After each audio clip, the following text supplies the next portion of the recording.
அன்புள்ள சகோதர சகோதரிகளே, நம் ஆண்டவராகிய இயேசு கிறிஸ்துவின் அருளும் கடவுளின் அன்பும் பரிசுத்த ஆவியானவரின் நட்புறவும் நம் அனைவரோடும் இருப்பதாக. நாம் இன்றைக்கு எடுத்திருக்கிற தியான பகுதி புனித மத்தேயு எழுதிய நற்செய்தி 13ஆம் அதிகாரம் 24 முதல் 30 வரையுள்ள பகுதி.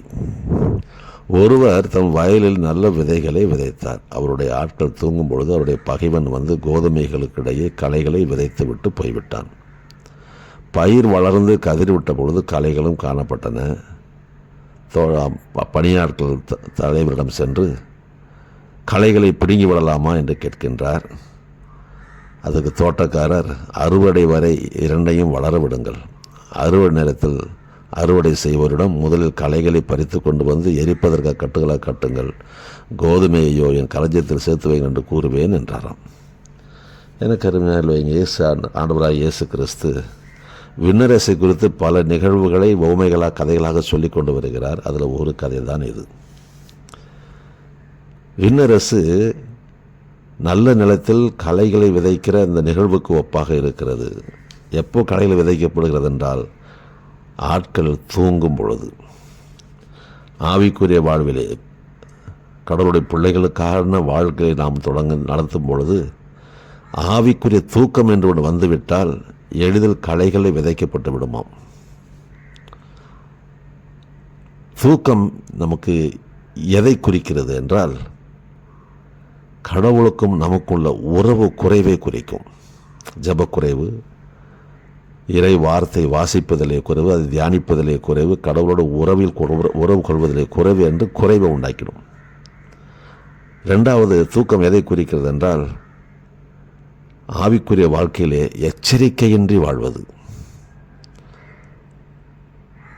எதை குறித்து ரொம்ப அடப்போப்பா அப்படின்னு ரொம்ப டேக் இட் ஈஸியாக எடுத்துக்கிறது, எச்சரிக்கையின்றி வாழ்வது. மூன்றாவது, ஆவிக்குரிய வாழ்வு தூக்கம் எதை குறிக்கிறது என்றால் புதிதாக ஒரு போதனைகள் நமக்கு வருகிறது என்றால் அதை குறித்து எந்த ஒரு சிந்தனையும் இல்லாமல் ஓகே எடுத்துக்கோ அப்படின்னு எடுத்துக்கிறது. நான்காவது, ஆவிக்குரிய தூக்கம் எதை குறிக்கிறது என்றால் கடவுள் நம்மிடம் எவ்வாறு செயல்படுகிறார் என்பதை கவனிக்க தவறுவது. இவைகள் தான் ஆவிக்குரிய தூக்கம். இந்த தூக்கத்தில் என்னென்ன பாதிப்புகள் தான் பெரிய விஷயம். அதனால் பல இடங்களில் சொல்லியிருப்பார், எச்சரிக்கையாக இருங்க, விழிப்பாயிருங்க என்று பல இடங்களில் சொல்லியிருக்கிறார். சரி, இந்த ஆவிக்குரிய தூக்கத்தை பற்றி பார்த்துட்டோம். தூக்கத்தில் என்னென்ன பாதிப்புகள், இதுதான் முக்கியம். ஆவிக்கிற தூக்கம் பாதிப்பை தெரிஞ்சிட்டோன்னா நம்ம ஜாக்கிரதையாக இருக்க ஆரம்பிச்சிடுவோம். முதல் பாதிப்பு என்னென்னா கடவுளுக்கும் நமக்கும் உள்ள உறவு குறைந்து போகும். அவரை குறித்த தவறான எண்ணங்கள் நமக்கு உண்டாகும். அது மாத்திரமல்ல, நம் வாழ்க்கையில் தவறான எண்ணங்களும் ஆசைகளும் புதுசாக வந்துடும். இது கடவுள் பிடிக்காதே என்ற எண்ணம் நமக்கு உள்ளே வராது.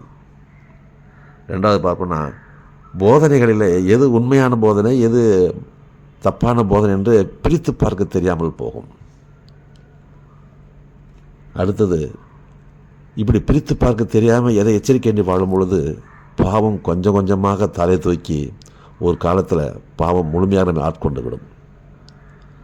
நான்காவதாக பார்ப்போம் என்றால் ஆவிக்குரிய வாழ்வே ஆவியின் கனிகள் நம்மிடம் காணாமல் போகும்.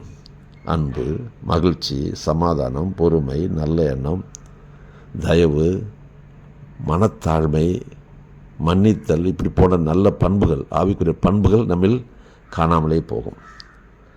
கடைசியாக நம்முடைய கவனக்குறைவு, அதாவது ஆவிக்குரிய தூக்கம் என்பது கடவுள் மீதே நமக்கு சந்தேகத்தை உண்டாக்கிடும். சந்தேகம் வந்துட்டால் அவரை நம்புவதில் பின்மாற்றம் அடைஞ்சிருவோம். அப்படி பின்மாற்றம் அடைந்து நாம் நம்மை இழந்து போகக்கூடாது, விண்ணரசை இழந்து போகக்கூடாது என்பதற்காகத்தான் ஆண்டவர் இந்த எச்சரிக்கை செய்தி கொடுத்திருக்கின்றார். அதனால அவர் நம்ம இப்போ கடைசியாக சொல்கிறாரு, விழிப்பாயிருங்க, ஜாக்கிரதையாக இருங்க, எச்சரிக்கையாக இருங்க என்று நமக்கு பல அறிவுரைகளை, ஆலோசனை கொடுக்கின்றார். விழிப்பாயிருந்த ஜெபிப்போம்.